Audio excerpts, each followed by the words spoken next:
senador Oravisto Guimarães, em vídeo, relatou que reapresentou a proposta de emenda à Constituição 8 de 2021, conhecida como PEC das liminares.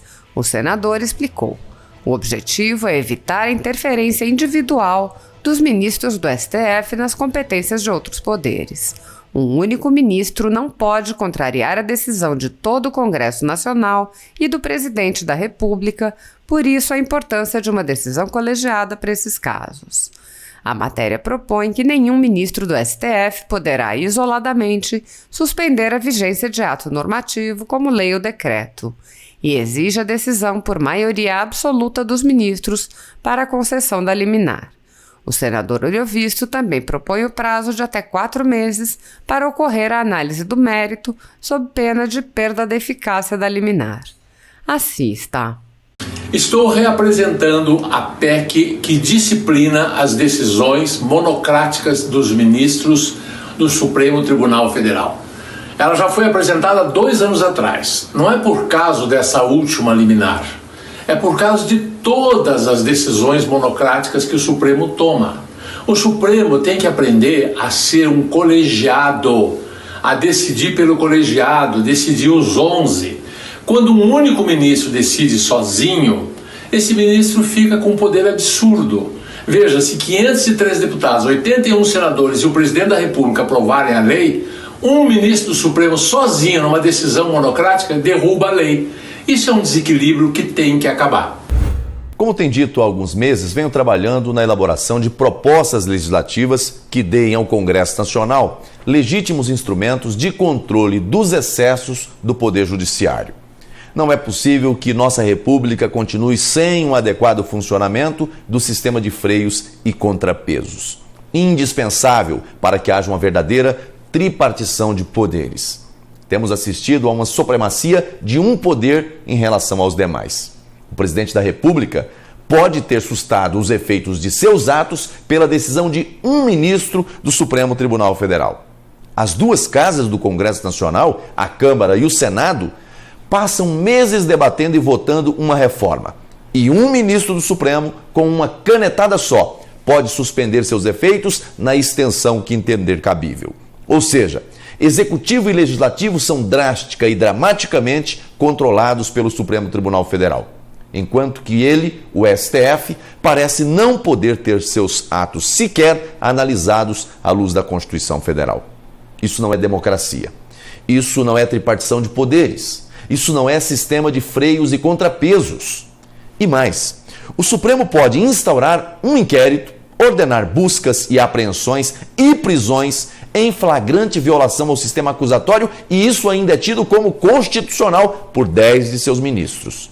O país inteiro assiste estupefato à violação de regras constitucionais básicas e ninguém pode fazer nada. Os prejudicados resolveram recorrer a um órgão internacional, a Corte Interamericana de Direitos Humanos. Ou seja, chegamos ao ponto de admitir que não temos no ordenamento jurídico brasileiro um correto funcionamento do sistema de freios e contrapesos. Precisamos buscar socorro no exterior. Aqui existem freios sim, e muitos, mas somente para o Executivo e Legislativo. Mas não existem freios para o Judiciário. Existe a figura do impeachment de ministros, mas isso não é o mesmo que freio ou contrapeso em relação ao Poder Judiciário. Enquanto o Supremo e todo o Judiciário exercem corretamente a autocontenção, ou seja, enquanto reconhecem e respeitam os limites postos pela Constituição, não é preciso cogitar qualquer controle externo. Mas quando esses limites são rompidos, a Constituição Federal precisa prever mecanismos de contenção, porque o poder pertence ao povo, à nação brasileira, e não ao presidente da República, aos congressistas ou aos ministros do Supremo. Todo o poder emana do povo. É o que proclama a Constituição Federal. No inciso 5 do seu artigo 49, a Constituição diz que o Congresso Nacional tem competência para sustar atos exorbitantes do Poder Executivo, mas nada diz sobre o Poder Judiciário. Isso não é razoável. Por causa disso, apresentei no dia 25 de junho uma proposta de emenda à Constituição a fim de garantir ao Congresso Nacional o poder de sustar atos e decisões também do Poder Judiciário, quando extrapolar sua competência e invadir atribuições dos demais poderes e instituições da República. Não queremos, obviamente, limitar as competências constitucionais do Supremo, mas impedir que o Judiciário continue sendo um superpoder. Assim como o Executivo e o Legislativo, o Supremo também precisa estar sujeito a controle para que não extrapole suas competências. A PEC que apresentei precisa de 27 assinaturas para tramitar. Quero agradecer aos senadores que já assinaram: senador Everton, Girão, Omar Aziz, Lucas Barreto, Eumano Ferrer, Haroldo de Oliveira e Zequinha Marinho. E pedir que os demais senadores apoiem para que possa entrar em tramitação. Vozes contrárias certamente surgirão, mas hoje há uma clareza nacional da urgente necessidade de construir em nossa República um sistema de freios e contrapesos que seja completo, para que a tripartição de poderes funcione de verdade. Deus abençoe você, Deus abençoe o Brasil.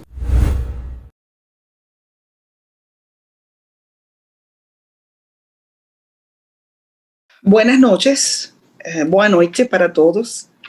É uma honra para mim estar aqui nessa palestra com meu amigo, o professor Marcelo Suano, que eu conheci pela mídia. Quando ele escreveu esse livro inacreditável que conta a história da Venezuela, como destruir um país, ele me contactou pela mídia. Embaixadora, eu quero conhecer a você. E aconteceu.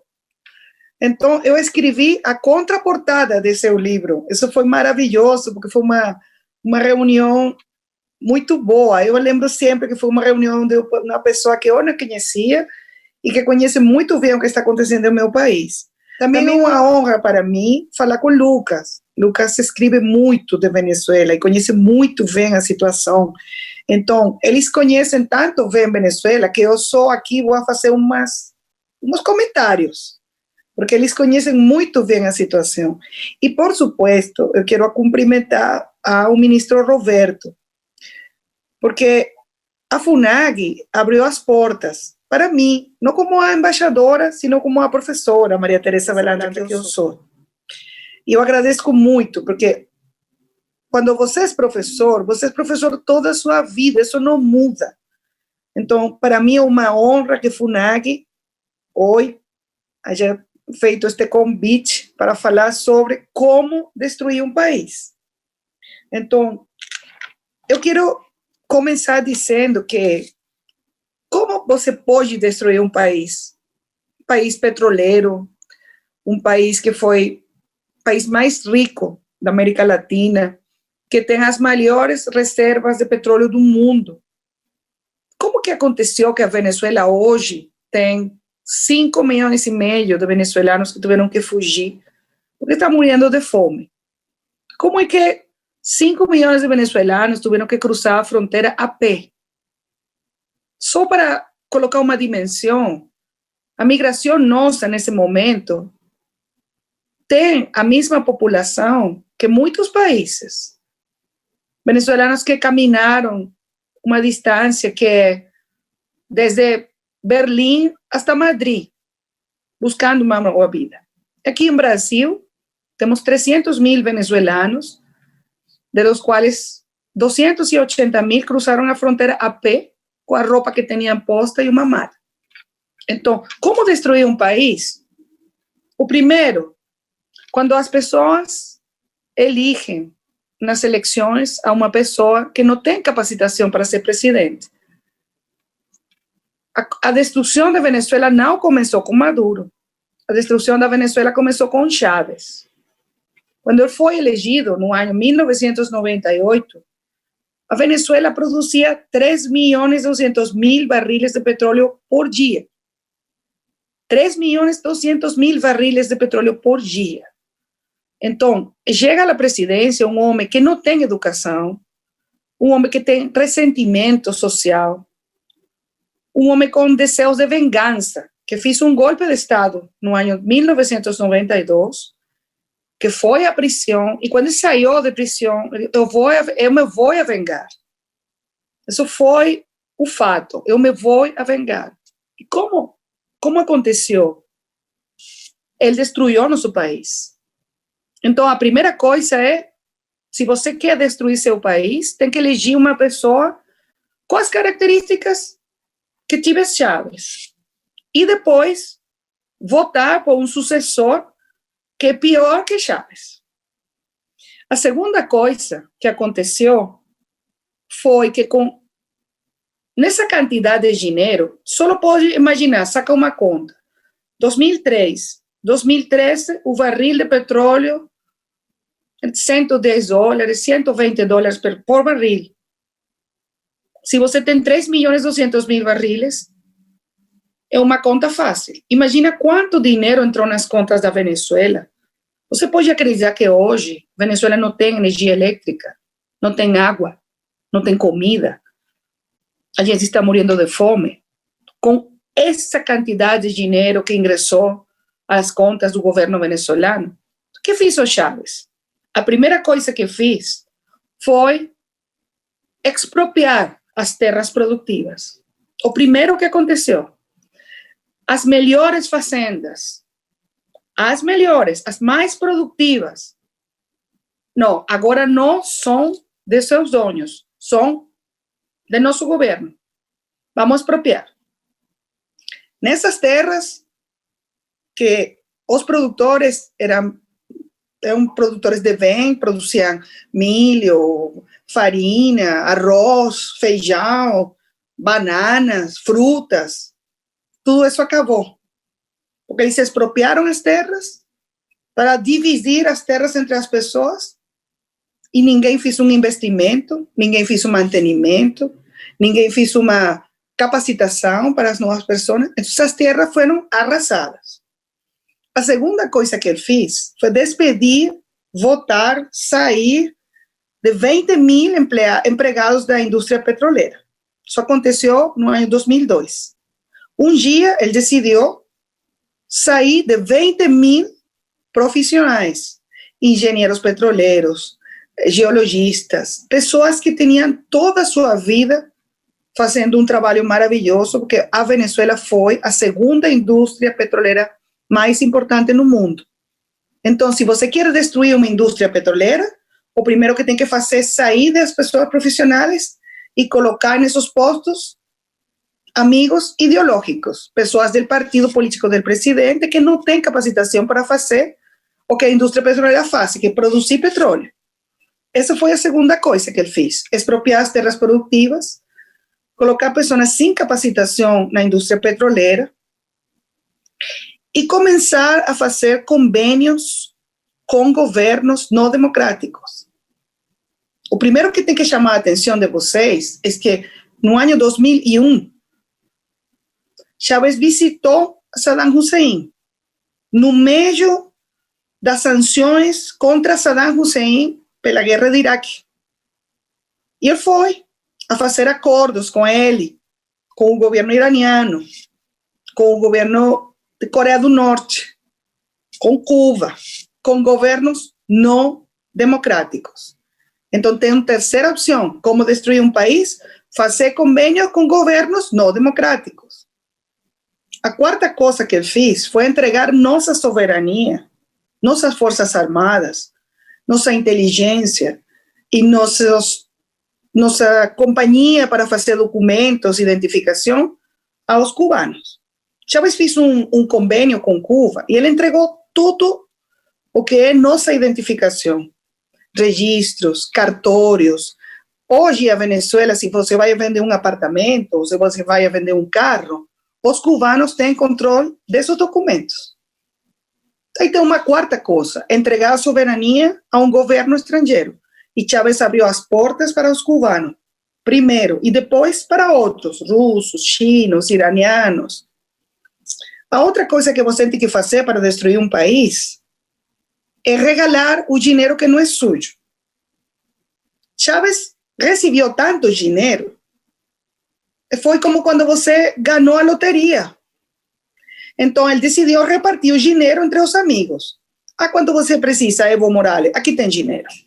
Quando você precisa, Rafael Correa, aqui tem.